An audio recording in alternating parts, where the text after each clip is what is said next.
मीरा भाईंदर महापालिका हद्दीमध्ये सुद्धा संजय गांधी नॅशनल पार्कपासून जवळजवळ 5 ते 6 किलोमीटरवर अंतरावर बिबट्या आल्यामुळे नागरिकांमध्ये आता भयाचं वातावरण आहे। कधीही कुठे बिबटे हे यायला लागले आणि नागरिकांवर हल्ले करायला लागले।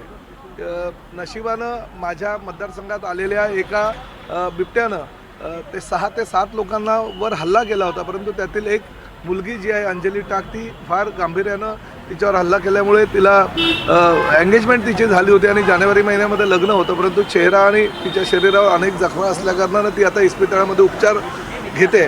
प्रामुख्यानं राज्य शासनानं तिच्यावर येणाऱ्या सर्व खर्चाची जबाबदारी उचलण्याचा निर्णय घेतलेला आहे आणि तिला पूर्णतः बरी होईपर्यंत इव्हन प्लास्टिक सर्जरीचा खर्चसुद्धा राज्य शासन करण्याचा निर्णय आम्ही सर्वांनी मिळून घेतलेला आहे। कारण शेवटी वनमंत्री गणेश नाईक आणि मुख्यमंत्र्यांनी ह्या विषयावर गांभीर्याने चर्चा केली।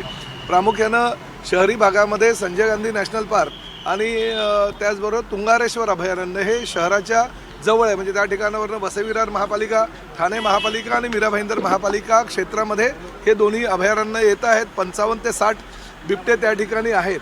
त्यामुळे प्रत्येक बिबट्याला ही चिप बसवायची आणि त्याचं लोकेशन ट्रॅक करायचं, जेणेकरून कुठेही शहरी भागामध्ये जर हे बिबटे गेले तर वन खात्याच्या कंट्रोल रूमच्या माध्यमातून ते कुठे कुठे बिबटे गेले तर त्यांचं लोकेशन हे वन खात्याच्या अधिकाऱ्यांना कळेल आणि त्यामुळे त्यांना शोधणं अडचणीचं निर्माण होणार नाही आणि लवकरात लवकर त्यांना पकडून परत वन खात्यामध्ये टाकता येईल। दुसरं महत्त्वाचा मुद्दा म्हणजे बऱ्याच काही आघाती देशामध्ये काही छोटी छोटी अभयारण्य निर्माण केलेली आहे। जसं आपल्याकडे गुजरातमध्ये वनतारा आहे, तशाच पद्धतीनं राणीची बाग, वनतारा अशी जी अभयारण्य आहे ते अभयारण्य अजून जास्त निर्माण करावी, सर्वसामान्य जनतेला त्याचा फायदा होईल आणि हे जे बिबटे किंवा वाघ जे शहरी भागामध्ये येत आहेत त्या अभयारण्यामध्ये जर त्यांना खाजगी अभयारण्यामध्ये जर सोडलं तर ते शहरी भागात जे तर मंत्रिमंडळ बैठकीनंतर मंत्री प्रताप सरनाईक बोलत होते। सध्या मुंबईच्या आसपासच्या परिसरामध्ये आणि उपनगरामध्ये बिबट्यांचे हल्ले हे वाढलेले आहेत आणि त्या सगळ्या संदर्भात जी चर्चा झाली त्या संदर्भात त्यांनी भाष्य केलंय।